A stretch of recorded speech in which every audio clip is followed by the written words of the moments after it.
The 2024 Philadelphia Eagles capped off one of the greatest regular seasons of all time with one of the most dominant Super Bowl performances in NFL history. Your Eagles are world champions again! As the Philadelphia Eagles offense completely obliterated the NFL rushing record by running for almost 4,000 yards as a team, mostly behind running back Saquon, Barkley, and quarterback Jalen Hurts, as the team finished with 3,866 total rushing yards and passed the previous record of 3,296, held by the 2019 Baltimore Ravens by over 600 yards. As the Philadelphia Eagles ran for an astounding 818 yards in 4 postseason games, becoming the first team in NFL history to rush for over 800 yards and setting the NFL record for most rushing yards by a team in a single postseason, while Saquon Barkley became the first player in NFL history to rush for over 2,500 yards total in a complete season with 2,504, while the duo would become the first pair of teammates to have 13-plus rushing touchdowns in the same season, before becoming the first pair of teammates in NFL history to each have 5 rushing touchdowns in a single postseason as well, as the Philadelphia Eagles' all-time great rushing attack would go on to set multiple postseason records, including the most points ever scored in a postseason with 145, surpassing the previous record of 131 by the 1994 San Francisco 49ers.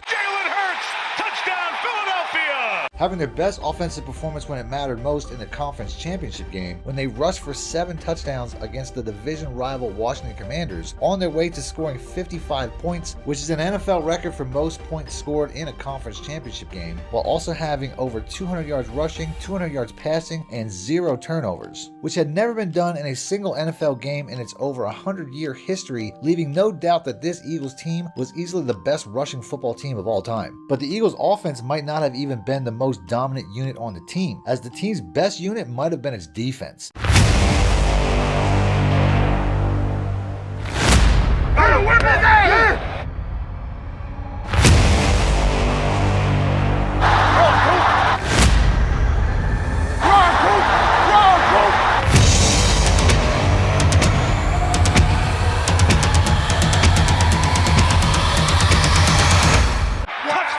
As it also set an NFL record for biggest defensive turnaround in NFL history, finishing number 1 in both yards allowed with 288 per game including the postseason, and number 1 in points allowed with 18.1 throughout the entire regular and postseason combined. All of this just one season after finishing with a bottom 5 defense in almost every statistical category in 2023, which included being 3rd worst in points allowed, marking the first time in NFL history that a team has gone from 22nd or worst in total defense to 1st the following year. But just like the offense, the defense saved their best performance for the postseason. Picked off by Quinyon Mitchell, the 3rd pick of the day for Philly, as they would go on to record 13 takeaways in their 4 postseason games, tying the record for most postseason takeaways in the 21st century, as the team was one Jalen Hurts interception in the Super Bowl away from the best turnover differential in postseason history, finishing the 2024 postseason with a +12 differential that was good enough for 2nd all-time, only one off the record of 13 from the 1992 Dallas Cowboys, on their way to completely dismantling the Kansas City Chiefs offense in Super Bowl 59, as the defensive line alone would sack the Chiefs' future Hall of Fame quarterback Patrick Mahomes 6 times in a game, which was the most the former GOAT contender had ever been sacked in an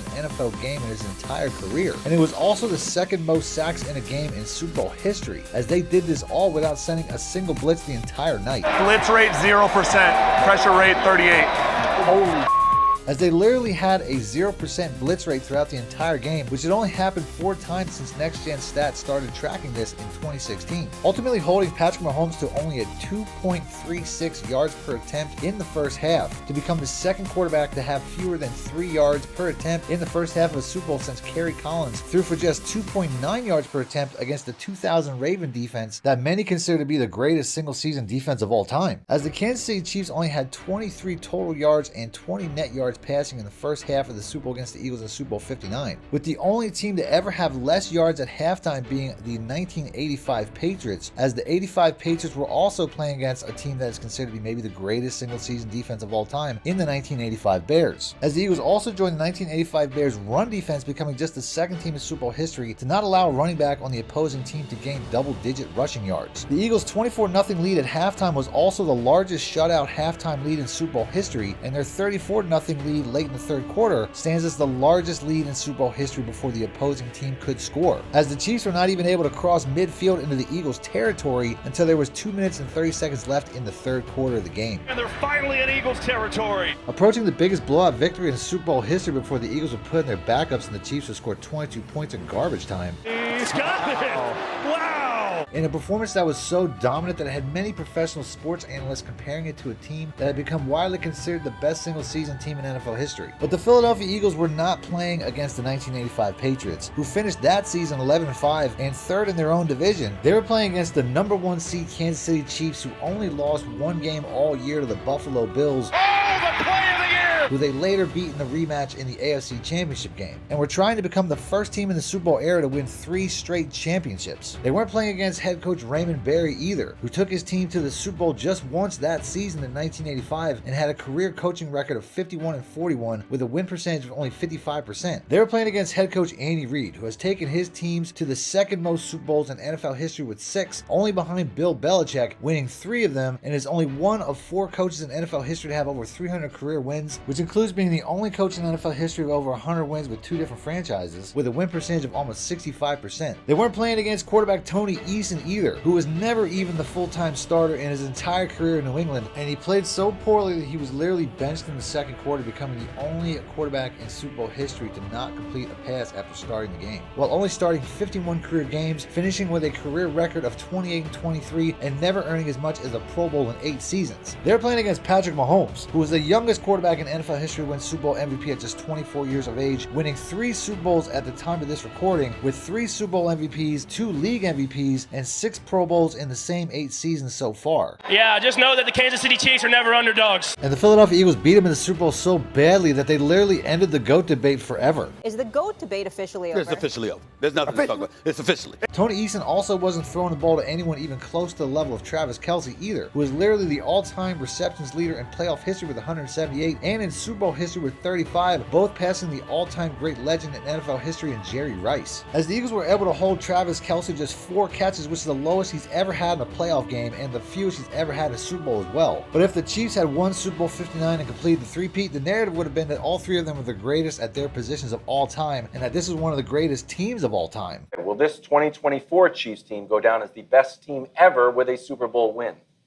So I don't know if it'll go down as that, but it will be that. Here's the full list of teams that won 18 or more games. Completely ignoring the fact that the Philadelphia Eagles also had 17 wins going into the Super Bowl, meaning that they instead joined this illustrious list, on a tier somewhere between maybe the greatest single-season team of all time and a team that won 4 Super Bowls in a decade, being one of the greatest dynasties of all time, as all the record-breaking teams mentioned in this video fit either of these 2 categories, with the 2000 Ravens joining the 85 Bears as one of the greatest single-season teams ever, while also not being able to repeat as champions with the same core, or the 1992 Dallas Cowboys and the 1984 San Francisco 49ers, who won several Super Bowls on their way to becoming a dynasty. So which path does the future hold for the Philadelphia Eagles? Only time will tell, but this roster was built in a way that they could easily produce more Super Bowl wins in the future, as the same defense that dismantled Travis Kelce, Patrick Mahomes, and Andy Reid was literally the youngest defense in the entire NFL by average age of its players, and they already have the number 1 team defense in the NFL by a wide margin of over 500 yards allowed on the season, and they did it while having to learn a new defensive system under coach Vic Fangio, who was in his first year with the team. So one would have to imagine that this defense will only get better with time, and while I do think that this defense could potentially become as dominant as those great single season defenses, considering half of the Eagles starters came from one of the greatest college football defenses of all time, the 2021 National Championship Georgia Bulldogs, as that defense might have been the 2000 Ravens of college football, as that Ravens team allowed an insane 10.3 points per game while the Georgia Bulldogs allowed only 10.2, and the Eagles are already seeing impacts from the 5 players that they drafted from that team,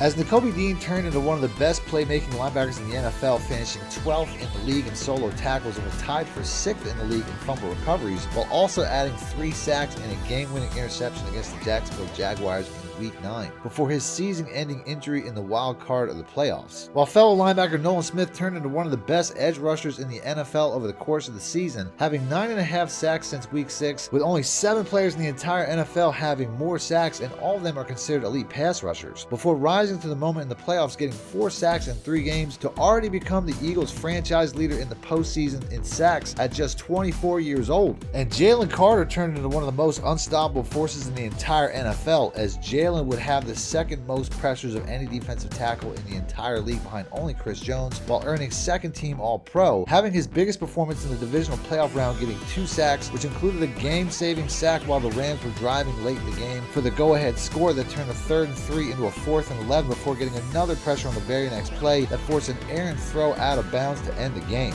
as that was the closest the Eagles were to losing the entire postseason. Fellow defensive tackle Jordan Davis is usually thought of as a run stuffer, but even he had his best moments when the lights were their brightest as well, recording sacks in both the NFC Championship game and the Super Bowl to show his pass rushing potential for the future, as this entire defensive line looked like the future of the NFL after terrorizing Patrick Mahomes in the Super Bowl without sending a single blitz, with 3rd-round rookie Jalyx, who was drafted out of a little-known college named Houston Christian University and was considered to be a developmental project since he started his college career playing safety at Cornell, as he also got 1.5 sacks in the postseason, including 9 pressures with a 14.5% pressure rate, as these players might have to step up if the Eagles can't retain key free agents like Milton Williams, who had 2 sacks, a fumble, and a fumble recovery in the Super Bowl, as he earned the 2nd best pass rush grade out of 219 graded interior defensive linemen in the NFL in 2024, with a 90.4, including the 6th best pass rush win rate for defensive tackles in the NFL in the entire season. And former Pro Bowler Josh Sweat, who had the game of his life in the Super Bowl with 2.5 sacks, only a half a sack off the Super Bowl record, as he already has 43 career sacks at just 27 years old. The Eagles also have the best secondary in the league already, built around 2 rookie cornerbacks that will be cornerstones of the Eagles secondary for years to come, with Quinyon, Mitchell, and Cooper Dejean both making the all-rookie team and finishing as top 5 finalists for Rookie of the Year, as Quinyon Mitchell earned the nickname Quinyon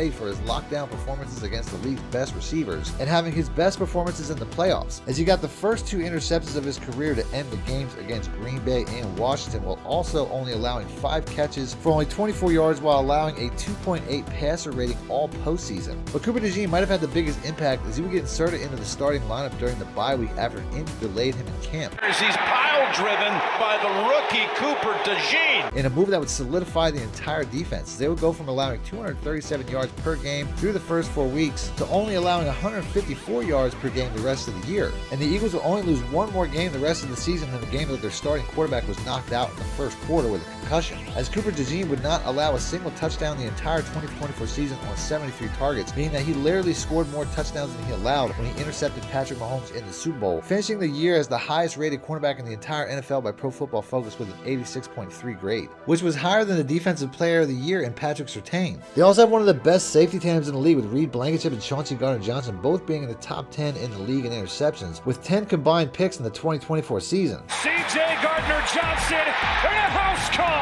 And they also might have the best linebacker in the entire NFL in Zack Baun, who had the highest coverage grade according to Pro Football Focus amongst all linebackers, as well as having an historic season by becoming the only player in NFL history to record 150 plus tackles and 5 plus fumbles in a season, while making first-team All-Pro and earning a top 5 finalist for Defensive Player of the Year, as he saved his best performance for the postseason by recording 2 more forced fumbles, a recovery, and 2 interceptions, including 1 in the Super Bowl inside of the Chiefs' red zone. But the team that this Eagles team reminds me of the most is the 1992 Dallas Cowboys, who won 3 Super Bowls in 4 years with a very similar formula, as they also had the #1 defense in the league in 1992, and it was also the youngest team in the NFL, much like the Eagles defense today. And they also had a generational talent at running back in Emmitt Smith, just like the Eagles do now with Saquon Barkley, who is probably a much better athlete than Emmitt Smith ever was, considering Emmitt Smith ran a 4.55 40 and said in an interview in 1994 that he could squat 400 pounds. But they never measure an individual heart. Compared to Saquon Barkley, who ran a 4.4 flat at the NFL Combine and has been recorded lifting over 600 pounds, and is coming off of an all-time great season that saw him become the only player in NFL history to rush for over 2,500 yards.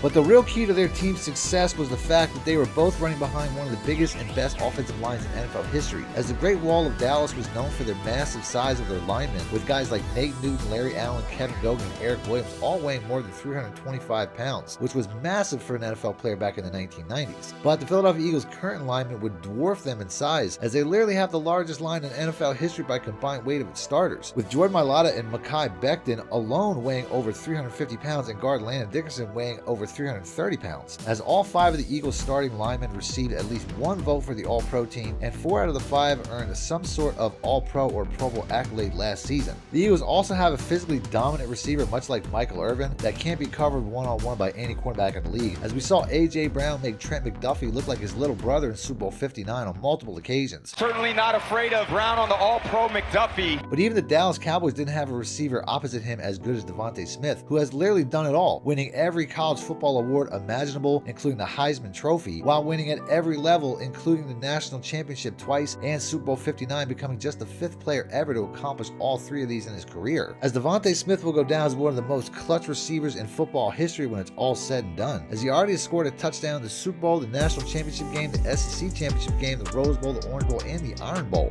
And both teams had 2 of the most accurate quarterbacks in Super Bowl history. I've never seen a more accurate quarterback. He's the most accurate thrower I think has ever played the position. As Jalen Hurts would pass Troy Aikman for the highest career completion percentage in Super Bowl history with a 73.3%, passing Troy Aikman, who was the previous record holder with 70%. But the biggest difference is Jalen Hurts' legs, as he is also one of the best running quarterbacks the game has ever seen, holding the record for most rushing touchdowns in a single season with 15, as well as having the postseason record for most rushing touchdowns with 9, and 2 of the highest rushing performances in Super Bowl history by a quarterback with 70 and 72 yards, while currently being 3rd all-time in rushing touchdowns by a quarterback for his career at just 26 years old, putting this team in a great position to win multiple Super Bowls in the future, as they might have been one controversial penalty away from celebrating their 2nd championship in 3 years already. I don't know, Mike, listen, I think on this stage, I don't love that call, Mike. Jalen, how did it feel when the confetti fell to win your 2nd Super Bowl?